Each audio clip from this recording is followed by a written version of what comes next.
Now NBC5 investigates. One of the deadliest school shootings in U.S. history happened 1 year ago tomorrow in Uvalde, Texas. And since then, the U.S. has set a record high for shootings at schools. But a retired detective from the suburbs says school shootings are preventable. He tells our Patrick Fazio how it's possible. We're going to get in there and just keep shooting. 1 year ago, a gunman killed 19 children and 2 adults at Robb Elementary School in Uvalde, Texas.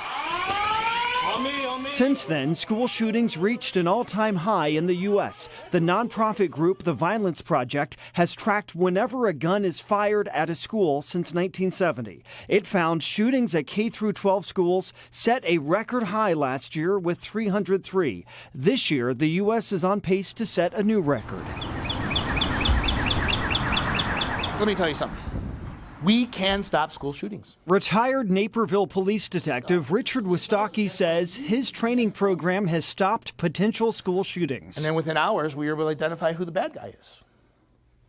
So I started to develop a lesson plan. He teaches fellow officers how to track down people who anonymously make threats against schools. I have them report back to me, and I keep a tally.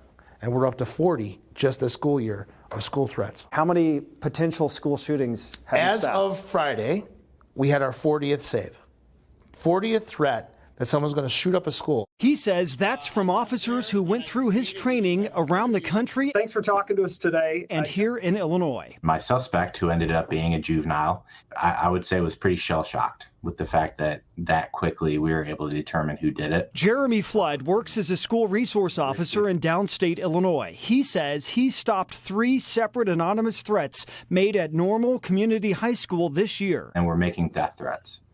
So I was able to use Detective Wistocki's tools to identify those suspects in about 2 hours each time. Do you think Detective Wistocki's promise that we can stop school shootings is possible? Yeah, I believe in it. Wistocki's course teaches officers how to request information immediately from social media companies and internet providers to track down people making threats against schools. Almost every school shooter had posted on a message board, communicated to a kid they go to school with, put it in a YouTube channel. NBC5 Investigates looked into the data. A 2021 Secret Service report found individuals contemplating violence often exhibit observable behaviors. The agency's National Threat Assessment Center examined 67 disrupted plots against schools from 2006 to 2018. In 94% of cases, the plotters shared their intentions about an attack, either verbally, electronically, or online. In 75% of cases, the plots were detected solely because of what was communicated. We had to investigate because somebody had mentioned a firearm or something like that. Lockport Police Chief Rich Harang has his school resource officers. And if we miss it, we don't respond to it, people are going to die. Train with Richard Wistocki to prevent school shootings. I can't say enough how important it is that anytime they suspect that something is not right or something was said, that they notify law enforcement. Police say it's up to students and parents, as well as teachers and staff, to say something immediately as soon as you learn of a potential threat.